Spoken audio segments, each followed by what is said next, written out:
या जिसको हम देख के बनाते हैं। जैसे हमने सी में बनाया था, सी में क्या करते थे, कोडिंग करते थे। अब उसमें तो कोई ब्लॉक्स बनाए नहीं थे या कमांड लाइन के थ्रू बना था, है ना। जैसे मान लो एडिशन का प्रोग्राम बनाना है तो उसमें हम 2 और 2 को ऐड करते थे, उसमें ड्रैग एंड ड्रॉप नहीं करते थे। लेकिन हम विजुअल बेसिक मतलब हम जो भी बनाएंगे उसको हम विजुअलाइज करेंगे। जैसे आपके पास नक्शा रहता है, जैसे आपने एमएस वर्ड में चार्ट एंड ग्राफ्स पढ़ा हुआ था, तो चार्ट एंड ग्राफ्स में क्या था, उसको हम उठा के अपने उसमें लाते थे प्रोग्राम में या उसमें डॉक्यूमेंट में लाते थे, ठीक है। तो हम ड्रैग एंड ड्रॉप करते थे, उसको पकड़ के लाते थे। उसके लिए हम कोडिंग करते थे क्या, नहीं करते थे। तो सेम हमारा जो विजुअल बेसिक है उसमें हम विजुअलाइज तरीके से प्रोग्राम बनाते हैं। मतलब कि हम उसमें हम अलग से उसके लिए कोडिंग नहीं करेंगे, हम उसी को बहुत सारे टूल्स होते हैं, टूल्स की मदद से हम उठाएंगे और हमारे प्रोग्राम में इंसर्ट करवाएंगे, ठीक है। इसमें Microsoft visual programming is a computer programming language used to create a programs और applications for Microsoft Windows operating system. मतलब कि हम मैक्सिमम जो है हम विंडोज ऑपरेटिंग सिस्टम यूज करते हैं, है ना। लाइनक्स ऑपरेटिंग सिस्टम हम यूज नहीं करते। क्यों? क्योंकि हमको विंडोज ऑपरेटिंग सिस्टम सरल लगता है, ठीक है। तो जितने भी हम ऑपरेटिंग सिस्टम यूज करते हैं उन ऑपरेटिंग सिस्टम में एप्लीकेशंस जितने भी यूज करते हैं, जैसे चाहो आप एमएस ऑफिस हो गया, है ना। ऑफिस एक एप्लीकेशन सॉफ्टवेयर है, लेकिन उसमें कौन सा ऑपरेटिंग सिस्टम डाला है, विंडोज का है। तो वो जो जितने भी विंडोज के जो एप्लीकेशंस है उसको हम विजुअल बेसिक के माध्यम से बना सकते हैं, ठीक है। तो इसमें क्या देखिए, सबसे पहले programming language used to create a programs और application for Microsoft Windows operating system. सबसे पहले हम हमारे प्रोग्राम में ऑपरेटिंग सिस्टम इंस्टॉल करते हैं, देन उसके बाद उससे रिलेटेड यदि आपको जैसे टैली यूज करना है तो टैली का सॉफ्टवेयर यूज करते हैं, इंस्टॉल करते हैं, ठीक है। तो वो जो टैली का सॉफ्टवेयर है या एमएस ऑफिस का सॉफ्टवेयर हम बाद में इंस्टॉल करते हैं।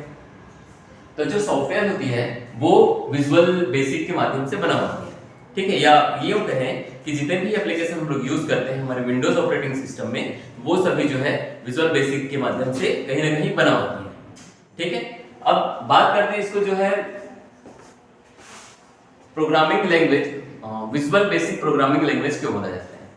तो मैंने बताया कि इसमें जितने भी टूल्स होते हैं, एक टूल्स होते हैं, इसके बाद मैं बताऊंगा आप लोग को कि बगल में एक टूल्स होती है, उस टूल्स के माध्यम से हम लोग अगर मान लो आपको कोडिंग करना है, जैसे हम कमांड लाइन के थ्रू अगर उस कोडिंग को करें तो उसको 5 से 10 लाइन लगता है। लेकिन हम अगर डायरेक्ट यहाँ से ड्रैग एंड ड्रॉप करें, यहाँ से उठा के इसमें डालें, ठीक है, तो वो उसमें हमको कोडिंग करने की जरूरत नहीं पड़ती है, ठीक है। अगर आपको बटन बनाना है तो बटन बनाने के लिए कोडिंग करने की जरूरत नहीं पड़ेगा, यहाँ से उठाइए बटन ऑटोमेटिक यहाँ पे बन जाएगा, उसको कोडिंग जो है आपके पास आ जाता है। तो हमारा जो विजुअल बेसिक है उसमें हमको आसानी इस कारण पड़ती है क्योंकि हम उसमें ड्रैग एंड ड्रॉप का यूज करते हैं, है ना। इवेंट ड्रिवन प्रोग्रामिंग बोलते हैं इसको। It is a very easy language to create efficient application. अब ये देखिए आसान लैंग्वेज है क्योंकि इसमें हमको ज्यादा प्रोग्रामिंग करने की जरूरत नहीं पड़ती, है ना। बहुत सारा जो है हमारा आईडीई में ही पहले से मौजूद होती है जिसको हम यूज कर सकते हैं अपने प्रोग्राम बनाने के लिए, ठीक है। Visual Basic provides many tools that helps the programmer to develop programs easily and quickly. अब इसका मतलब देखिए कि Visual Basic provides many tools. Tools मतलब मैं बात कर रहा था, अगर हम प्रोग्राम बना रहे हैं तो इधर एक टूल्स होती है, ठीक है, Visual Basic में। अब उस टूल्स का यूज करते हैं तो उसके लिए हमको कोडिंग करने की अलग से जरूरत नहीं पड़ती, हम उसी को उठाएंगे हमारे प्रोग्राम में इंसर्ट कर देंगे तो ऑटोमेटिक जो है कोडिंग हो जाती है, ठीक है। तो अब पहले से बना हुआ है तो उसको हमको ज्यादा मेहनत करने की जरूरत ही नहीं है, इस कारण जो हमारा प्रोग्राम है वो आसान हो जाती है, ठीक है। Program to develop program easily and quickly.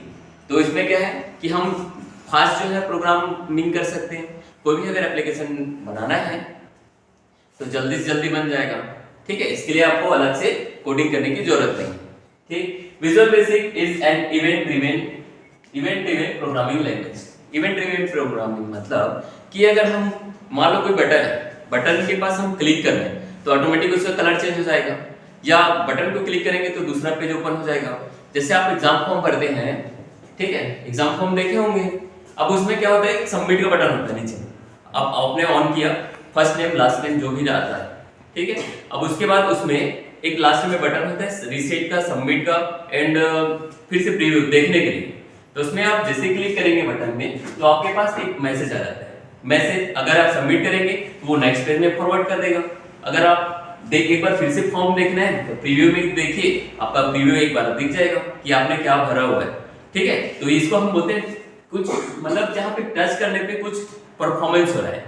Event मतलब होता है कुछ प्रोग्राम, मतलब इवेंट मतलब होता है जैसे नॉर्मली कुछ इवेंट हो रहा है, मतलब वहाँ पे कुछ प्रोग्राम हो रहा है। ठीक है, तो यहाँ पे क्या होगा, इवेंट ड्रिवन प्रोग्राम मतलब अगर कोई बटन है, बटन एग्जांपल है, बटन है, बटन में हम कुछ क्लिक कर रहे हैं या बटन के पास माउस जा रहा है तो हमारा प्रोग्राम कुछ चेंज हो रहा है, कलर चेंज हो रहा है। ठीक है, या कलर के साथ साथ जैसे हम क्लिक कर रहे हैं तो उसके में दूसरा पेज ओपन हो रहा है। तो ये सभी को हम बोलते हैं इवेंट ड्रिवन प्रोग्रामिंग लैंग्वेज। समझ में आ रहा है सभी को? इवेंट मतलब होता है उसमें कुछ प्रोग्राम परफॉर्मेंस हो रहा है उसके थ्रू, जैसे बटन है, बटन के थ्रू या कहीं पे माउस आपने कई बार जैसे हम ब्राउजिंग करते हैं ना उसमें क्रोम पे, तो पहले से एक आध जैसे माउस जाएगा वहां पे तो कलर चेंज हो जाता है, उसको बोलते हैं इवेंट ड्रिवन। ठीक है, उसके बाद है it can be used to write programs that responds to different events such as pressing a button और क्लिकिंग द माउस। मैंने अभी बताया कि अगर कोई कहीं पे बटन है, मान लो इतना छोटा सा बटन है, वहां पे अगर माउस जा रहा है, ठीक है, माउस का कर्सर होता है वो जा रहा है तो वो कुछ चेंज होता है। ठीक है, ऑटोमेटिक हमारा जो प्रोग्राम है उसमें हो सकता है कलर चेंज हो रहा हो। ठीक है, या हो सकता है वो ऑटोमेटिक वो रीराइट दूसरे पेज में कर रहा हो। तो इसको यही चीज लिखा है, it can be used to write, है ना, program that responds to different events, मतलब कई दूसरे events such as pressing a button, जैसे प्रेस बटन को हम प्रेस कर रहे हैं वो, और clicking the mouse it is, या मान लो हमारा ये जो प्रोग्राम है, ठीक है, अब इसमें माउस का कर्सर यहाँ पे, मान लो हम उसको ट्रेस कर रहे हैं तो ये प्रोग्राम का जो कलर है वो चेंज हो जा रहा है। अदरवाइज एक आध बटन है, बटन को हम वहां पे जाके माउस को जो क्लिक कर रहे हैं वो जो माउस का जो हमारा प्रोग्राम का जो कलर है वो चेंज हो जा रहा है। ये यही चीज बोल रहे हैं इसमें कि इवेंट ड्रिवन प्रोग्रामिंग वही होती है जहां पे हमारा जो माउस हो या जो भी हो, है ना, जहां पे कर्सर क्लिक करें या फिर प्रेस करें तो वो उसका जो उसमें कुछ परफॉर्मेंस होती है या प्रोग्राम उसमें चेंजेस हो रही है, उसी को बोलते हैं इवेंट ड्रिवन प्रोग्रामिंग। उसी चीज को यहाँ पे लिखा गया है। ठीक है, उसके बाद बोल रहा है it can be used to build the graphical user interface. अब देखिए विजुअल मतलब मैंने बताया था आपको कि विजुअलाइज करना मतलब आपके सामने में जो दिख रहा है, जैसे ग्राफ है, ग्राफ आप देख सकते हो, ठीक, सेम उसी तरह से it can be used to build the graphical user interface. अब ग्राफिकल यूजर इंटरफेस मतलब कि इसको हम यूज करते हैं, ग्राफिकल यूजर इंटरफेस मतलब आपके जो जितने भी एप्लीकेशंस हैं, जो भी आप सॉफ्टवेयर बना रहे हो उसमें हम डायरेक्ट जो है ग्राफिकल यूजर इंटरफेस यूज कर सकते हैं। ठीक है, interface by the dragging and dropping different objects. Dragging मतलब क्या होता है, ड्रैग मतलब क्या होता है कि उसको पकड़ना। जैसे मान लो ये हमारा इतना अलग जो है एप्लीकेशन है, यहाँ पे हम वर्किंग कर रहे हैं, ठीक है, अब यहाँ पे कुछ माउस का वो पहले से बना हुआ रहता है टूल्स, ठीक है, अब उसको हम पकड़ रहे हैं, मतलब पकड़ रहे हैं मतलब उसको बोलते हैं ड्रैग। ठीक है, ड्रैगिंग एंड ड्रॉपिंग मतलब ड्रैग पकड़ के हम उसको दूसरी जगह पेस्ट कर रहे हैं। ठीक है, उसी तो हमारा विजुअल बेसिक में क्या करते हैं, ड्रैग एंड ड्रॉप का यूज करते हैं। It can be used to build the graphical user interface by dragging and dropping. ठीक है, तो हमारा जो बिल्ड बनाता है ग्राफिकल यूजर इंटरफेस किसके थ्रू बनाता है, drag and drop different objects like button and text box. ठीक है, बटन एंड टेक्स्ट बॉक्स मतलब कि हमारे पास यहाँ पे पहले से हमारे पास बटन के लिए रहता है, टेक्स्ट बॉक्स के लिए रहता है, पहले से हमारे पास ऑप्शन रहता है जिसको हम ड्रैग एंड ड्रॉप मतलब पकड़ के उसको छोड़ना। ठीक है, तो किसके लिए यूज करते हैं, ग्राफिकल यूजर इंटरफेस के लिए हम लोग ड्रैग एंड ड्रॉप का यूज करते हैं, जिसमें डिफरेंट ऑब्जेक्ट्स होते हैं, बटन्स और टेक्स्ट बॉक्स बहुत सारे होते हैं, मतलब बटन भी हो सकते हैं ऑब्जेक्ट्स में, बटन, टेक्स्ट बॉक्स, इसके अलावा और भी बहुत सारे फंक्शंस होते हैं जो हमारे विजुअल बेसिक में काम आते हैं। ठीक है,